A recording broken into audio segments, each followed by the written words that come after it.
الشيطان الرجيم أعوذ بالله من الشيطان الرجيم بسم الله الرحمن الرحيم بسم الله الرحمن الرحيم قل هو الله قل هو الله قل نے قاف دو نقطے والا اسے موٹی آواز سے پڑھیں گے. زبان کی جڑ اور اوپر کا نرم تالو یہ دونوں آپس میں جب ٹچ ہوتے ہیں تو اس سے قاف کی آواز پیدا ہوتی ہے. قل قل هو اللہ قل هو الله احد. أحد دال میں قلقلہ ہوتا ہے، 5 حروف قلقلہ کہلاتے ہیں، قاف طا با جیم دال. تو ان میں سے کسی بھی حرف کے اوپر جب جزم آ جائے یا ان میں سے کسی حرف کے اوپر وقت کیا جا رہا ہو تو ان میں نمایاں صورت میں قلقلہ ادا کیا جاتا ہے. قلقلہ کہتے ہیں آواز کا اپنے مخرج کے ساتھ لگ کر ٹکرا کر جنبش کے ساتھ واپس آنا. احد یعنی ایک آواز ہے احد، یہ آواز رک گئی وہاں. اب آواز لوٹتی ہوئی قلقلہ کیا ہے؟ احد، یہ لوٹتی ہوئی آواز، اس کو قلقلہ کہتے ہیں. قل هو اللہ احد قل هو الله أحد اللہ الصمد. الله الصمد صمد صاد میں سیٹی ہوتی ہے اور اس کو موٹا پڑھا جاتا ہے. صاد میں 2 صفتیں ہوتی ہیں، سیٹی اور موٹا. صمد صمد.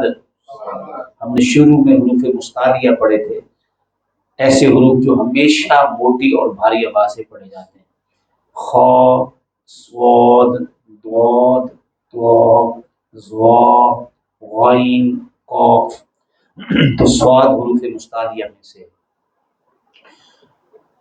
خص ضغط قس ان کا مجموعہ ہے 7 حروف کا، اس میں سے صاد. صمد اللہ اللہ الصمد. الله الصمد لم یلد ولم یولد. لم يلد ولم يولد ہاں. اس میں عموماً جو ہم غلطی کرتے ہیں وہ لم یلد کو ادا کرتے ہوئے یا کو لمبا کر دیتے ہیں، لم یالد، اور ولم یولد میں یو کو لمبا کرنا ہوتا ہے تو اس کو چھوٹا کر دیتے ہیں، ولم یولد. لم یالد ولم یولد، یہ عموماً ہم غلطی کرتے ہیں. لہٰذا اس غلطی کو مد نظر رکھتے ہوئے اس کو اچھی طرح سے ذہن نشین کر لیں. لم یلد ولم یولد. لم يلد ولم يولد لم یلد دال میں قلقلہ بھی ہوگا. لم یلد ولم یولد. لم يلد ولم يولد اور لم میں میم ساکن ہے. میم ساکن کے 3 احکامات ہوتے ہیں: ادغام شفوی، اخفاء شفوی، اظہار شفوی. میم ساکن یعنی جب میم کے اوپر جزم آ جائے تو اس کے بعد اگر اگلا حرف میم ہو تو اس کو ادغام شفوی کہتے ہیں، یعنی پہلی میم کو دوسری میم کے ساتھ مدغم کر کے غنہ ادا کریں گے. اور اگر با ہو میم ساکن کے بعد تو وہاں بھی غنہ ہوتا ہے لیکن اس کو اخفاء شفوی کہتے ہیں. وہاں میم ساکن با میں ایک اخفائی صورت یعنی اس کو چھپا کے ادا کیا جاتا ہے. ام بظاہر، جیسے ام بظاہر، بولیے ام بظاہر.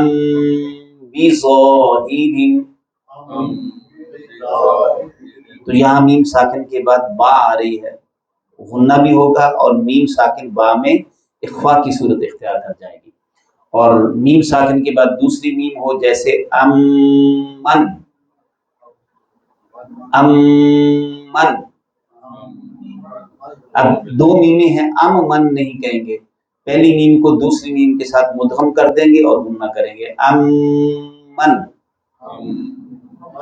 جبکہ اظہار شفوی یہ ہے کہ میم ساکن کے بعد میم اور با کے علاوہ کوئی حرف ہو تو اس کو اظہار شفوی کہتے ہیں. وہاں پہ غنہ نہیں ہوتا، اخفا نہیں ہوتا، بلکہ میم کو ظاہر کر کے فوراً اگلا حرف جو ہے وہ پڑھا جاتا ہے. جیسے لم یلد ولم یولد. اسی طرح اگلی آیت میں بھی وَلَمْ يَكُنْ لَهُ، ولم میں بھی اظہار شفوی ہے. وَلَمْ يَكُنْ لَهُ، اب میم ظاہر ہو رہی، پتہ چل رہا ہے کہ یہ میم ہے اور اس میں کوئی غنہ بھی نہیں ہو رہا. وَلَمْ يَكُنْ لَهُ، اور یکن لہو میں آپ دیکھتے ہیں کہ نون ساکن کے بعد لام ہے. یہ نون ساکن کے اور تنوین کے 4 قاعدے ہیں الگ سے، جن کو ہم بالترتیب اظہار، اخفاء، ادغام اور اقلاب کے نام سے جانتے ہیں. ادغام کا قاعدہ یہ ہے کہ جب نون ساکن یا تنوین کے بعد حروف جر منون 6 حروف ہیں، اس میں جر منون کے لفظ کے اندر یا، وا، میم، لام، واو، نون، ان میں سے جب بھی کوئی حرف آ جائے گا تو وہاں پہ ادغام ہوگا، یعنی پہلا حرف نون ساکن یا تنوین دوسرے حرف میں مدغم ہو جائے گا. پھر اس کی 2 صورتیں ہیں، اس میں سے 4 حروف میں ادغام بالغنہ ہوتا ہے. وہ 4 حروف کون سے ہیں؟ جن کا مجموعہ ہے یمون، یا، میم، واو، نون، ان میں ادغام بالغنہ ہوگا. پھر 2 حروف ہیں لام اور را، جن میں صرف ادغام ہوتا ہے، غنہ نہیں ہوتا، ادغام بلا غنہ. اس کو ادغام کامل بھی کہتے ہیں. وَلَمْ يَكُنْ لَهُ میں نون ساکن مکمل طور پر لام کے اندر مدغم ہو جائے گا. پڑھنے میں اس کی آواز بالکل بھی ظاہر نہیں ہوگی. وَلَمْ يَكُنْ لَهُ، وَلَمْ يَكُنْ لَهُ كُفُوًا أَحَدٌ. کفواً میں واو کے اوپر تنوین ہے، واو کے اوپر تنوین یعنی 2 زبر. اس کے بعد حمزہ آ رہا ہے، حمزہ حروف اظہار میں سے ہے. اب یہاں پہ تنوین کے بعد غنہ نہیں کریں گے بلکہ ظاہر کر کے پڑھا جائے گا کفواً احد. پھر سے پڑھیں گے پوری صورت. قل هو اللہ احد، اللہ الصمد، لم یلد ولم یولد ولم یکن له کفوا احد.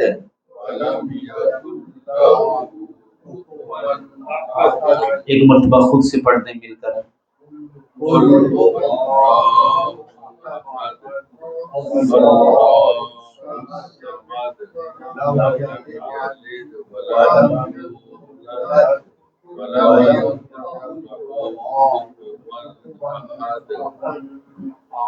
کفوا احد. ماشاء اللہ. سورہ اخلاص کل ہم نے تجوید کے ساتھ بھی قرات کے ساتھ پڑھ لی تھی، آج میں نے دوہرا دی ہے، اور ترجمہ بھی ہم نے کل پڑھ لیا تھا. میں ابھی ترجمہ دوہرا دیتا ہوں. کچھ سورہ اخلاص کی تفسیری جو نکات ہیں آج آپ کے سامنے پیش کرتے ہیں.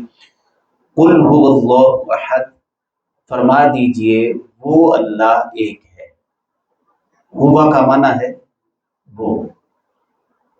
قل فرما دیجئے، اللہ پاک حضور نبی اکرم صلی اللہ علیہ وآلہ وسلم سے فرما رہا ہے، اے میرے حبیب مکرم صلی اللہ علیہ وسلم، آپ فرما دیجئے وہ اللہ ایک ہے. احد کا معنی کیا ہے؟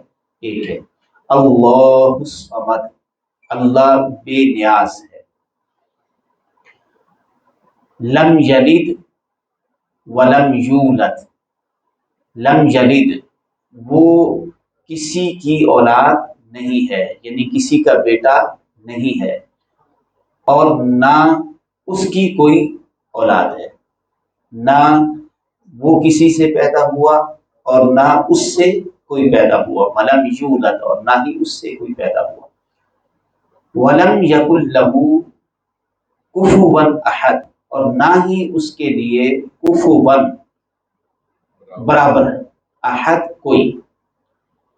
یکن لہو، یکن لہو، یکن کا معنی ہے، ولم یکن لا، اور نہیں ہے لہو اس کے لیے، اور اس کے لیے نہیں ہے کفواً برابر، احد کوئی، اور اس کا کوئی برابر، اس کا کوئی ہمسر نہیں ہے۔ کہہ دیجئے وہ اللہ ایک ہے، اللہ بے نیاز ہے، نہ وہ کسی کی اولاد ہے اور نہ اس کی کوئی اولاد ہے۔ یہاں آپ نے لکھا ہے نہیں اس کی اولاد، اور پھر یہ لکھا نہ ہی وہ کسی کی اولاد۔ ہاں جی، اس کی اولاد نہیں ہے، ولم یولد، اور نہ ہی وہ کسی کی اولاد ہے، ہاں نہ ہی وہ کسی کی اولاد ہے۔ یولد، یولد یعنی وہ اور نہ ہی اس سے کوئی پیدا ہوا۔ یولد کا معنی ہاں یہ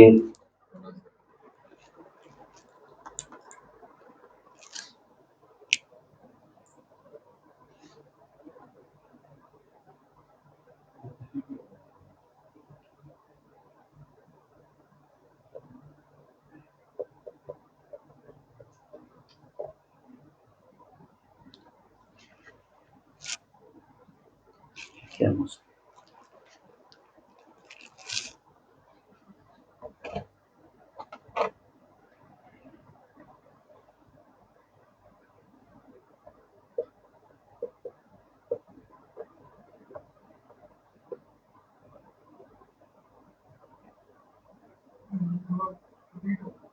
جی ٹھیک ہو گئی، کسی کی اولاد نہیں ہے، ہاں جی، نہیں وہ کسی اس کی کوئی اولاد نہیں۔ وہ کسی کی، نہ ہی وہ کسی کی اولاد ہے اور نہ ہی اس کی کوئی اولاد ہے۔ یہ بیسیکلی ولادہ ہے لفظ، ولادہ کا مطلب ہے اولاد ہونا۔ اب جب لو پہلے لگ گیا تو نفی آ گئی، کوئی اس کی کوئی نفی آ گئی کہ اولاد اس کی کوئی اولاد نہیں ہے، اس کی کوئی اولاد نہیں۔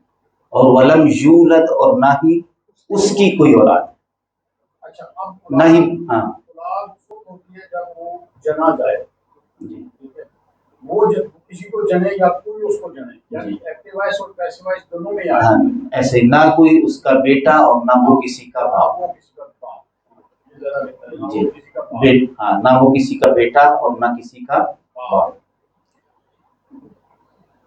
یعنی دوسرا حصہ کوئی اس سے پیدا نہیں ہوا، نہ وہ کسی سے پیدا ہوا نہ اس سے کوئی پیدا ہوا۔ بے نیاز کا کیا کیا اب پہلی آیت مبارکہ ہے قل هو اللہ احد، فرما دیجئے وہ اللہ ایک ہے۔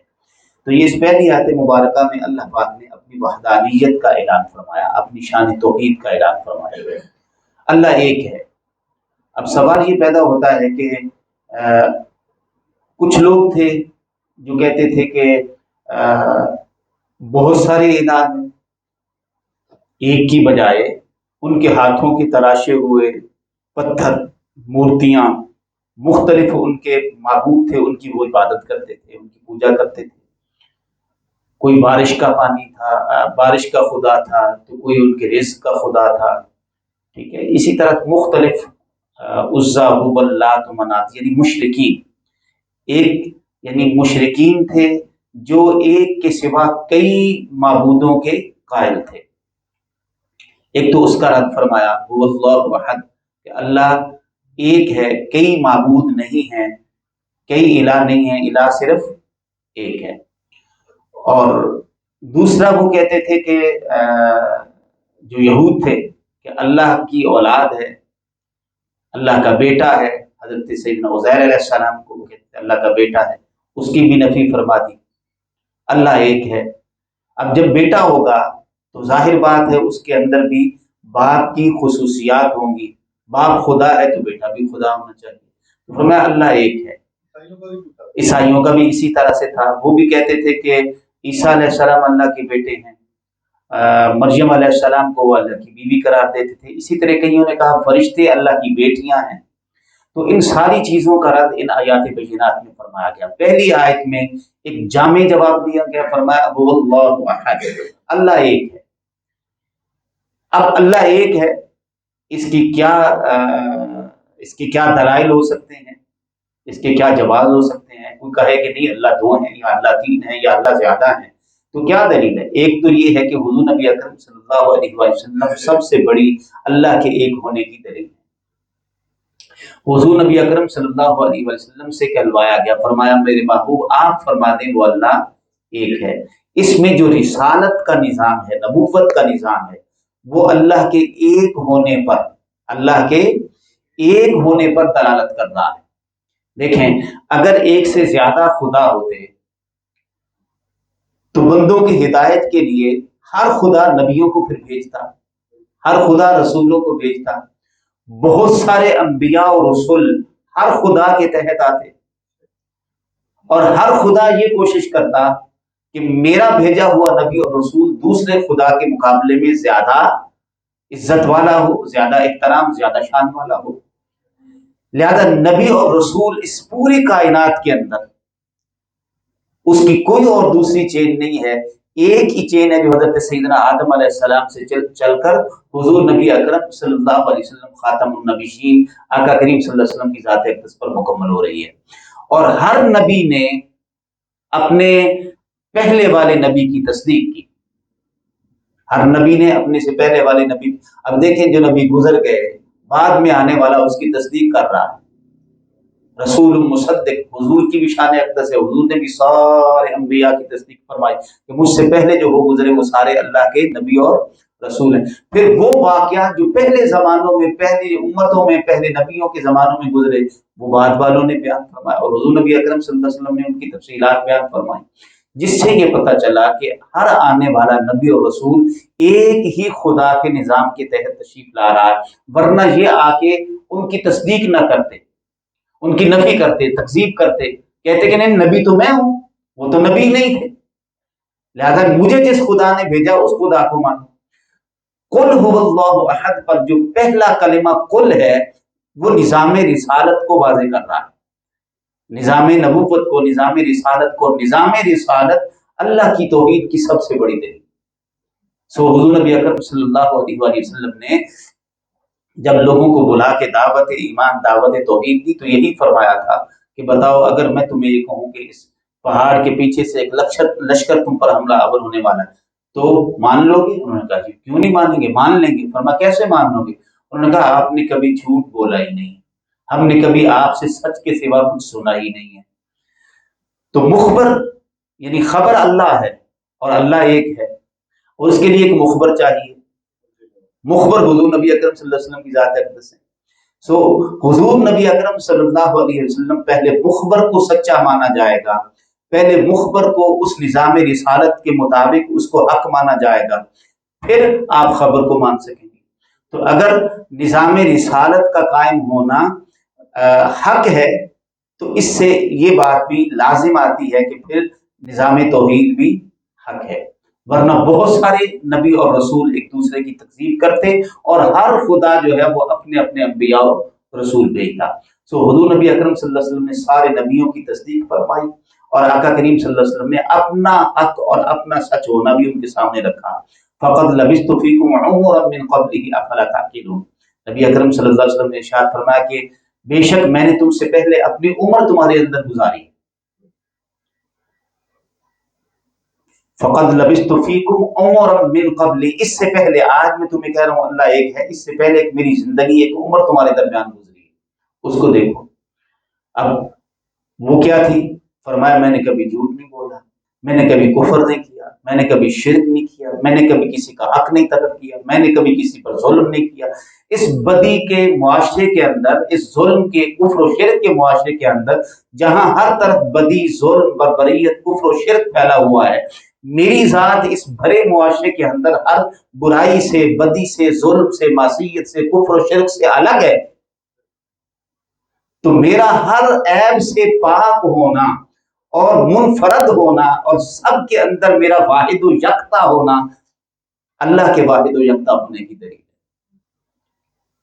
میرا اپنی صفات میں حق اور سچ ہونا اللہ کے حق اور سچ ہونے کی دلیل ہے۔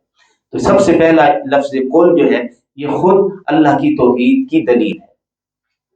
پھر اگر بہت سارے خدا ہوتے، دو ہوتے، فرض کریں ایک کہتا کہ میں نے زید کو پیدا کرنا ہے، دوسرا کہتا کہ میں نے زید کو پیدا نہیں کرنا۔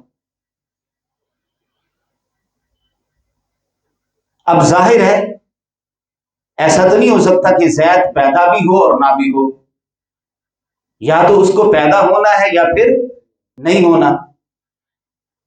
لہذا جو کہے گا کہ پیدا ہونا ہے، اگر زید پیدا ہو جاتا ہے تو اس کا مطلب ہے دوسرا جو ہے وہ اسے حدث ہو گیا، اس کا ارادہ ناقص ہو گیا، اور ناقص خدا نہیں ہو سکتا،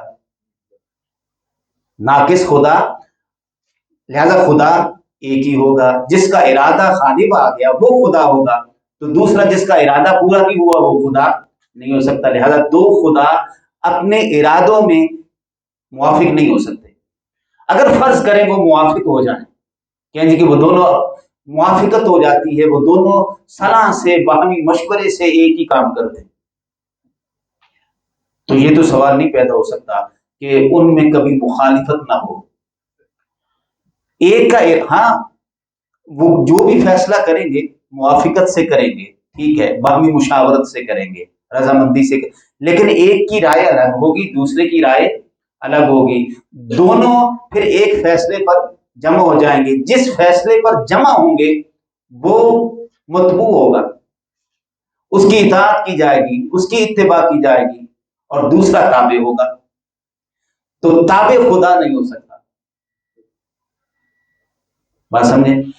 قل هو اللہ احد، فرما دیجیے کہ وہ اللہ ایک ہے۔ یہ اتنا بڑا فرمان ہے کہ آپ ثابت ہی نہیں کر سکتے کہ دوسرا خدا بھی ہو سکتا ہے۔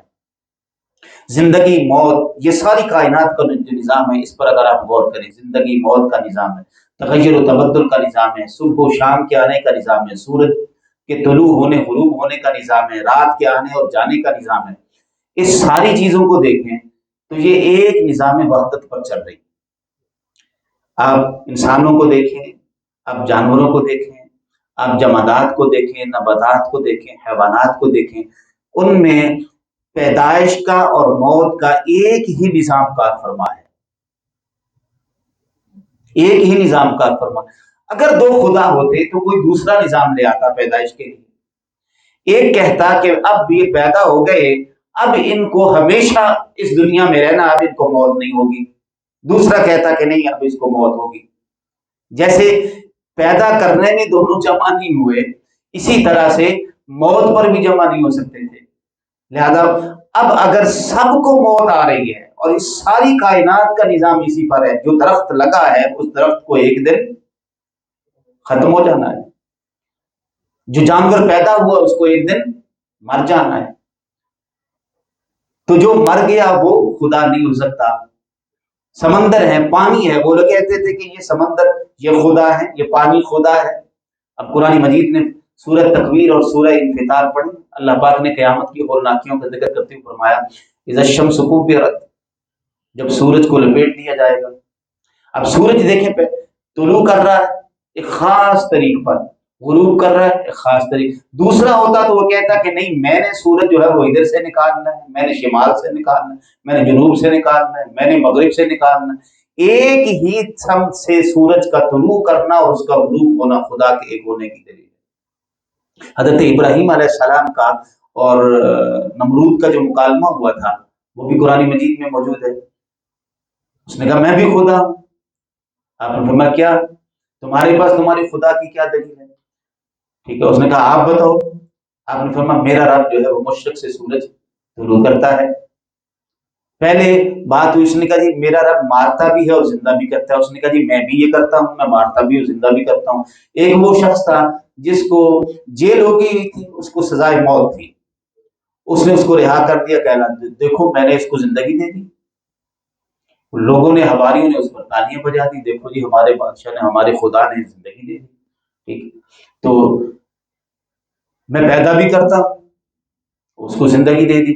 ایک جس کو کوئی امر پیش نہیں تھا اس کو پکڑ کے قتل کروا دیا، کہا دیکھو میں موت بھی دیتا ہوں۔ اب اس پر جواب دیا جا سکتا تھا کہ عقل کے اندھے یہ کوئی دلیل ہے پیدا کرنے کی اور مارنے کی؟ اس کو دلیل کہہ رہے ہو؟ یہ تو حوادث ہیں۔ آپ نے دوسری دلیل دی، فرمایا میں سورج مشرق، میرا رب سورج مشرق سے نکالتا ہے اور مغرب میں غروب کرتا ہے۔ قرآن کہتا ہے فبہت الذی کفر، اس پر کافر کی مت ماری گئی، اس پر اس کے جواب نہ آیا۔ حدیث پاک میں آتا ہے کہ اگر وہ یہ کہہ دیتا، نبی اکرم صلی اللہ علیہ وسلم نے ارشاد فرمایا اگر وہ یہ کہہ دیتا کہ مشرق سے تو میں نکالتا ہوں اور مغرب میں غروب کرتا ہوں، تم اپنے رب کی قدرت دکھاؤ، مغرب سے نکال کے دکھاؤ۔ نبی اکرم صلی اللہ علیہ وسلم نے ارشاد فرمایا اگر وہ یہ کہہ دیتا تو اللہ پاک نے جبرائیل امین علیہ السلام کو حکم دے رکھا تھا اگر کافر یہ بات کہے تو تم سورج مغرب سے طلوع کر۔ قل هو اللہ، وہ جس کے پاس ساری قدرت ہے اور ایک نظام وحدت کے مطابق سارا نظام کائنات چل رہا ہے، زندگی موت ایک ہی طریق پر ہے، ایک ہی ڈگر پر چل رہی ہے، طلوع غروب ایک ہی طریق پر ہے، ستارے چاند سارے ایک ہی ڈگر پر چل رہے ہیں۔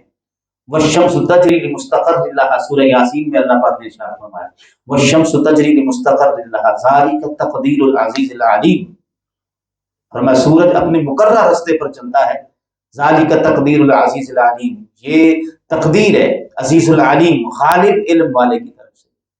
اب سورج راستہ بدل کے دکھا، لیکن اللہ نے چاہا اصحاب کہف پر اللہ نے سورج کا راستہ بھی تبدیل کر دیا، 309 سال تک سورج کا راستہ بدل دیا، کوئی بدل سکتا ہے؟ تو اللہ ہی ہے جو اس ساری کائنات کو ایک نظام وحدت کے مطابق چلا رہا ہے۔ اگر کوئی دوسرا ہوتا لو کان آلہۃ الا اللہ لفسدتا، اگر کوئی اور بھی خدا ہوتا تو ان کے درمیان جھگڑا ہو جاتا، ایک نظام کا فرمان رہتا، ڈیوائڈ کر لیتے، ڈیوائڈ کرتے کیسے ہو سکتا ہے؟ معاذ اللہ ثم معاذ اللہ، اگر وہ کام فرض کریں، آپ کی اسی مثال کو لے لیا جائے جیسے وہ کہتے اب عیسائی کہتے ہیں ہم یہ نہیں کہتے، میں آپ کی سوال پر ایک سوال عیسائیوں کا دے رہا ہوں، عیسائی کہتے ہیں کہ ہم یہ نہیں کہتے کہ عیسیٰ علیہ السلام خدا ہیں اور اللہ ان کا عیسیٰ علیہ السلام اللہ کے بیٹے ہیں اور اللہ ان کا باپ ہے، یہ ہم وہ معروف معنوں میں نہیں لیتے کہ وہ اللہ سے پیدا ہوئے اور اللہ کی صلب سے ہیں، نہیں، ہم اس لیے کہتے ہیں کہ اللہ پاک نے ان کی پرورش کی ہے، ان کی تربیت کی ہے، لہذا تربیت میں اور پرورش میں اللہ پاک نے عیسیٰ علیہ السلام کو یہ صفات بخشی ہیں کہ ان کے اندر یہ صفات موجود ہیں کہ وہ بھی زندہ کرتے ہیں اور مردہ کرتے ہیں، گھوڑوں کو سونا کرتے ہیں، یہ صفات ہیں ان کے اندر، لہذا ان صفات کی وجہ سے اور پھر اللہ کی تربیت اور رہنمائی کی وجہ سے ہم کہتے ہیں کہ اللہ اس کا باپ ہے۔ اب اگر یہ کہا جائے کہ اللہ اس کا باپ ہے تو یہ ایسا لفظ ہے جو اللہ کو سیب نہیں دیتا۔ اللہ کے لیے کل میں نے حدیث پاک آپ کو کوٹ کی تھی، حضور نبی اکرم صلی اللہ علیہ وسلم ابو ہریرہ رضی اللہ تعالیٰ عنہ راوی ہیں، بخاری شریف کی حدیث پاک ہے، اللہ پاک نے ارشاد فرمایا ابن آدم نے میری تکذیب کی، اس کو یہ جائز نہیں تھا، ابن آدم نے مجھے گالی دی، اس کو یہ جائز نہیں تھا۔ تکذیب کیا کی ہے؟ تکذیب یہ کی ہے کہ اس نے کہا کہ اللہ دوبارہ نہیں پیدا کر سکتا، ایک بار تو چلو پیدا کر لیا مان لیا، دوبارہ نہیں کر سکتا۔ اب اللہ پاک نے قرآن مجید میں کئی مقامات پر یہ جواب دیا، قل یحییھا الذی انشأھا اول مرہ، آپ فرما دیجئے وہ تمہیں اسی طرح سے پیدا کرنے پر قادر ہے جس طرح اس نے تمہیں پہلی مرتبہ پیدا فرمایا تھا۔ یہ بتاؤ کہ پہلی بار پیدا کرنا یہ مشکل ہے یا دوسری بار پیدا کرنا مشکل ہے؟ پہلے تو سٹرکچر ہی کوئی نہیں تھا، نظام ہی کوئی نہیں تھا، کوئی چیز وجود ہی نہیں تھی، کچھ بھی نہیں تھا تو اس نے پیدا، اب تو پورا سٹرکچر موجود ہے، پورا ایک سانچہ ڈھانچہ موجود ہے، ایک طریقہ کار موجود، لہذا دوبارہ پیدا کرنا تو پہلے کی نسبت سے زیادہ آسان ہے۔ لہذا ابن آدم نے میری یہ بات کہہ کر تکذیب کی، اور دوسرا اس نے کہا کہ مجھے گالی دی، اور اس کے گالی دینا یہ ہے کہ اس نے کہا کہ اللہ کی اولاد ہے، حالانکہ اللہ کی اولاد نہیں ہے، انا یکون لہ ولد ولم تکن لہ صاحبہ، نہ ہی اس کی کوئی اولاد ہے اور نہ ہی اس کی کوئی بیوی ہے۔ لہذا اگر کام ڈیوائڈ کیے جاتے ہیں، یہ تم کر لو یہ میں کر لیتا ہوں، ٹھیک ہے، تو اس میں آپ دیکھیں کہ جب ڈیوائڈ کیے جائیں گے تو لامحالہ طور پر ایک کا ارادہ ادھر سے ختم ہو گیا، دوسرے کا اس سے ختم ہو گیا، ایک ایک حصہ ان کے پاس رہا، اب اس سے آگے اس کی حد ختم ہو گئی، اس کے بعد اس کی حد ختم ہو گئی، تو دونوں حادث ہو گئے۔ لہذا اللہ وہی ہو سکتا ہے جس میں کوئی کمی، کوئی کجی، کوئی نقص نہ ہو۔ اللہ پاک ارشاد فرماتا ہے وَهُوَ الْقَاهِرُ فَوْقَ عِبَادِهِ، اللہ اپنے بندوں پر غالب ہے، لہذا ایسا نہیں ہے کہ وہ پھر کسی جگہ پر اس کے اندر کوئی نقص آ جائے، یہ نقص ہے، یہ کمزوری ہے، اور اللہ ہر نقص سے پاک ہے۔ وہ کیا کچھ اللہ ہو سکتا ہے جی مطلب کچھ کوالٹیز، کچھ لوازمات شیئرڈ ہو سکتے ہیں؟ نہیں ہو سکتے۔ تو پھر یہ سارا روڑا، یہ سارا جو ہے جو انسان ثابت کر رہا ہے کہ وہ وعدہ ہو شریک ہے، وہ بغیر آرگومنٹ کو نہیں کہا جاتا کہ اس کی تو ضرورت ہی نہیں، اس کا نہ مد مقابل ہے نہ اس کا اللہ پاک نے یہی فرمایا، لیکن دیکھیں نبی اکرم صلی اللہ علیہ وسلم کی بارگاہ میں عیسائی 70 کی تعداد میں آئے تھے، ان کے پادری مبالغہ کرنے کے لیے، وہ آخری بات مبالغہ پہ، وہ ان کے درمیان مناظرہ ہی ہوتا رہا نا، وہ عقلی دلائل دیتے رہے، حضور صلی اللہ علیہ وسلم اس کے جوابات دیتے رہے، ٹھیک ہے۔ بالآخر حضور نبی اکرم صلی اللہ علیہ وسلم نے ارشاد فرمایا یہ بتاؤ کہ کیا عیسیٰ پیدا نہیں ہوئے؟ کہ پیدا ہوئے، فرمایا جو پیدا ہوتا ہے وہ خدا نہیں ہو سکتا۔ تو یہ دلائل دینا یہ اللہ کی بھی سنت ہے، حضور نبی اکرم صلی اللہ علیہ وسلم کی سنت ہے۔ باقی رہا آپ کا عقیدہ مضبوط ایمان والا، تو وہ تو ہے ہی، ہم کہہ رہے ہیں کہ اللہ کے سوا کوئی اور دوسرا معبود نہیں ہے، ابھی کوئی اس پر کمنٹ کرنے کو دلائل دینے کی ضرورت نہیں، ہم مانتے ہیں، تو یہ میرا ایمان ہے۔ لیکن دنیا کے اندر چیلنجز کے سامنے وہ کہتے ہیں کہ بتاؤ بھائی یہ لسی جو ہے یہ حلال ہے، شراب کیوں حرام ہے؟ اب آپ اس کو عقل سے جواب دیں گے قرآن، وہ کہ میں قرآن کو نہیں مانتا، مجھے سمجھاؤ یہ بات، ٹھیک ہے۔ تو بات یہ ہے کہ ہمارے مفسرین کرام نے، ہمارے ائمہ نے، ہمارے محدثین نے، ہمارے شارحین نے بہت ساری شرح و بست کے ساتھ دلائل دے کر کے ہر زمانے کے لیے ایسے ایسے نکات رکھ دی ہیں کہ کسی زمانے میں بھی اللہ کی الوہیت و وحدانیت اس کو رد نہیں کیا جا سکتا۔ اللہ ایک ہے، جب اللہ نے اعلان فرمایا هو اللہ احد، اللہ ایک ہے، اور حضور نے فرمایا کہ اللہ ایک ہے۔ اگر حضور کہتے کہ اللہ دو ہیں پھر دو ہی ہوتے، دیکھیں پھر دو مان لیتے۔ اب حضور نے فرمایا اللہ ایک ہے، میں تو عرض کر رہا ہوں سب سے بڑی اللہ کے ایک ہونے کی دلیل یہ کہ حضور نے فرمایا کہ اللہ ایک ہے۔ اسی طرح دوسری آیت مبارکہ اور بہت سارے دلائل اس پر دیے جا سکتے ہیں اللہ وحد پر۔ یہ آپ کا سارا جو سسٹم ہے، آپ کا نظام مملکت ہے، آپ کا گھریلو نظام ہے، نجی نظام ہے، دفتری نظام ہے، اسکول کا نظام ہے، کالجز کا، یہ سارا ایک وحدت کے تحت چل رہا ہے۔ اگر اسکول کے اندر 10 ٹیچرز ہیں تو ان کے اوپر ایک ہیڈ ماسٹر لازمی ہوگا۔ کالج کے اندر اگر 10-20 پروفیسرز ہیں تو ان کے اوپر ایک پرنسپل ضرور ہوگا، ٹھیک ہے۔ اسی طرح آپ کا وفاقی نظام ہے، آپ کا صوبائی نظام ہے، اگر متعدد وزراء ہیں تو ان کے اوپر ایک وزیر اعلیٰ ہوگا۔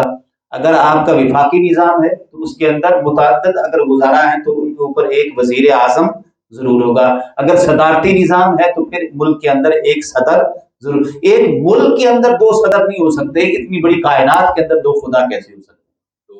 دو صدر کر کے دیکھو کی ہوتا ہے مسجد کے 2 صدر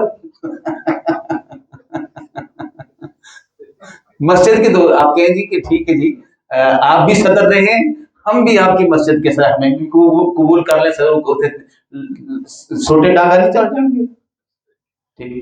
تو مسجد کا صدر، گھر کا سربراہ، اگر بیوی ہم پلہ ہو جائے مرد کے اور وہ فیصلے کے اندر وہ پورا اتنا ہی مقام رکھنا شروع کر دے جتنا کہ مرد کا ہے تو گھر کا نظام درم برم ہو جائے گا۔ اس لیے مرد کے ہاتھ میں اللہ نے لگام دی ہے، اس کو صدر بنایا ہے۔ یہ الگ بات ہے کہ آج کام الٹ چل رہا ہے اور اس الٹ کے چلنے کی وجہ سے گھروں کے نظام ہمارے خوشگوار نہیں ہے۔ تو ایک صدر جو ہے وہ ہی ہوتا ہے، پوری نظام میں وحدت اسی طرح سے کار فرما ہے۔ تو یہ ضمیر منفصلہ کے طور پر ویسے دیکھیں جیسے کہ اللہ یہاں پہ کل اللہ واحد کہا جا سکتا تھا، زور پیدا کرنے کے لیے، زور پیدا کرنے کے لیے فرمایا گیا میرے محبوب آپ فرمائیں وہ اللہ ایک ہے۔ ایک تو ہوا کے اندر شان اس کی عظمت اور بلندی کی طرف اشارہ ہے، ہوا وہ، یعنی جب وہ کہا تو اس سے بھی پتہ چلا کہ اللہ ایک ہے۔ هو اللہ احد، احد بھی بتا رہا ہے کہ ایک ہے، ہوا کا صیغہ بھی بتا رہا ہے کہ اللہ ایک ہے، اور دوسرا یہ دلالت کر رہا ہے اللہ کی عظمت پر، اللہ کی بلندی پر۔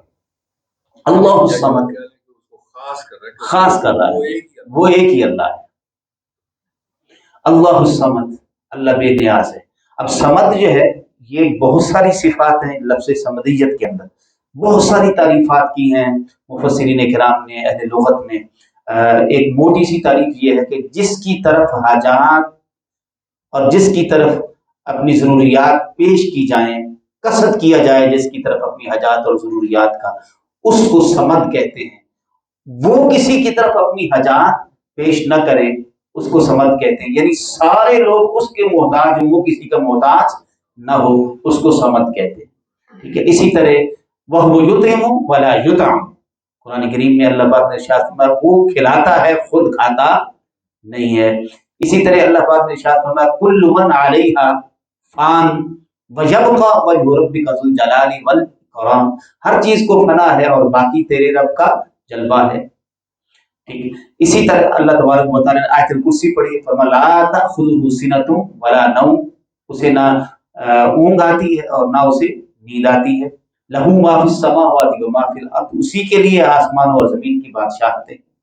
لہذا یہ جو ساری کائنات کا خالق بھی ہے، مالک بھی ہے، رازق بھی ہے، اسی کو سمد کہا جائے گا۔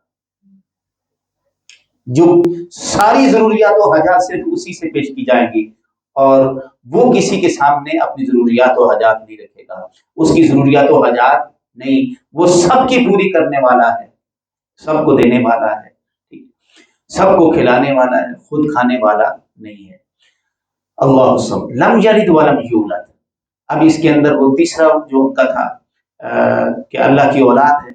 اب دو ہی صورت ہو سکتی تھی کہ اللہ خود کسی کا بیٹا ہو یا پھر اللہ کا کوئی بیٹا ہو، دونوں کی نفی کر دی۔ فرمایا لم یلد ولم یولد، نہ اس کا کوئی بیٹا ہے اور نہ وہ خود کسی کا بیٹا ہے اور نہ اس کا کوئی بیٹا ہے، باپ ہے، نہ اس کا کوئی باپ ہے، نہ اس کا کوئی بیٹا اور نہ وہ کسی کا باپ ہے۔ لم یلد ولم یولد۔ اگر باپ، دیکھیں باپ بیٹا ہونا یہ ساری نظام کائنات، لیکن اگر اللہ کا بیٹا ہوتا تو پھر وہ خدا نہ ہوتا، تو خدا کی وحدانیت ختم ہو جاتی۔ اب اس کے اندر وہ صفات پیدا ہونی تھی، کیونکہ بیٹے کے اندر وہ صفات ہوتی ہیں جو باپ کے اندر ہوتی ہیں، وہ کوالٹیز ہوتی ہیں، وہ تھنکنگ ہوتی ہیں، وہ شبہات ہوتی ہیں، وہ شکل و صورت، وہ قد و قامت ہوتی ہیں، وہ ساری چیزیں جب بیٹے میں آئیں گی تو پھر اس کا مطلب ہے کہ وہ صفات وہ کسی اور میں بھی ہیں، لہذا جب کسی اور میں ہے تو پھر خدا ایک نہ رہا، لہذا اس کی اولاد نہیں ہے۔ ٹھیک ہے، اللہ پاک نے اس کو دو ٹوک الفاظ میں فرمایا انا یکون لہ ولد، اس کی اولاد نہیں ہے۔ دوسرا یہ کہ انہوں نے کہا کہ اللہ کا کوئی ہمسر بھی ہے، اللہ کی بیوی ہے، تو بیوی جو ہے وہ ظاہر بات ہے اس کی ہمسر ہو جاتی ہے۔ اللہ پاک نے فرمایا اللہ کا کوئی ہمسر کفر، اللہ کا کوئی ہمسر نہیں ہے، اللہ کی کوئی بیوی بھی نہیں ہے۔ انا یکون لہ ولد ولم تکن لہ صاحبہ، اور نہ ہی اس کی کوئی بیوی۔ تو بات یہ ہے کہ اللہ کی بیوی بھی نہیں ہے، اللہ کی اولاد بھی نہیں ہے، اور نہ ہی اللہ خود کسی کی اولاد ہے۔ لم یلد ولم یولد ولم یکن لہ کفوا احد۔ سو جتنے امکانات ہو سکتے تھے دوسرے خدا ہونے کے، وہ سارے سورہ فاتحہ کے اس مضمون کے اندر بیان کر دیے۔ لہذا ہر امکان جو انسان کے ذہن میں آ سکتا تھا کہ یہ ہو سکتا ہے، وہ ہو سکتا ہے، ایسے ہو سکتا ہے، ایسے ہو سکتا ہے، ان کلمات نے ان سب کی نفی کرتے ہوئے اللہ کی وحدانیت کا اعلان ہی نہیں فرمایا، بلکہ اپنے ایک ایک لفظ اور ایک ایک حرف کے ساتھ ثابت کیا ہے، اور یہ سارے احکامات پورے نظام کے اندر کار فرما ہے، جس سے یہ پتہ چل رہا ہے کہ اللہ ایک ہے۔ لیکن پھر ڈیفینیشن کیا بنی، تعریف کیا بنی، خدا کی تعریف کیا بنی کہ کوئی جسامت ہے، کوئی مطلب جس کو آپ ریئلائز نہیں کر سکتے، احاطہ نہیں کیا جا سکتا، جس کو دیکھا نہیں جا سکتا۔ ہاں، اللہ جسم سے پاک ہے، اللہ جسم سے پاک ہے، اللہ مقام سے پاک ہے، مکان سے پاک ہے، اوپر نیچے فلاں فلاں کسی سمت سے پاک ہے، وجود سے پاک ہے۔ لہذا انسان اب اس سے آگے جب آپ سوچیں گے تو حضور نبی اکرم صلی اللہ علیہ وآلہ وسلم نے اس سے آگے سوچنا منع فرمایا۔ انسان الف سے ابتدا کر سکتا ہے، اس سے پہلے نہیں جا سکتا۔ اس کی ابتدا دیکھیں، انسان کی ابتدا ہے، ٹھیک ہے، اب وہیں سے یہ انسان بات کر کے اس کی ایک انتہا، ایک لمٹ ہے، وہیں تک ہی جا سکتا ہے۔ یہ اپنی ابتدا اور اپنی انتہا کے درمیان رہے گا۔ اللہ اگر اس کی سمجھ میں اس طرح سے آ جائے تو پھر تو وہ اس کی ابتدا بھی ہوئی تو انتہا بھی ہوئی۔ اللہ انتہا سے بھی بلند ہے، ابتدا سے بھی بلند ہے۔ اللہ تبارک و تعالیٰ کو جزاک اللہ۔ بسم اللہ الرحمن امام ابو حنیفہ یہی فرمایا تھا کہ میں اللہ کی ذات کو بغیر آرگومنٹ الحمدللہ رب العالمین والصلاۃ والسلام علی حبیبہ المرسلین سیدنا و مولانا محمد وعلی آلہ واصحابہ اجمعین بیسر ولا تعسر وتمم بالخیر علم الانسان ما لم يعلم رب زدنا علما واکرما وفہما صلی اللہ علی حبیبہ سیدنا محمد وآلہ وصحبہ وبارک وسلم اجمعین برحمتہ۔ ایک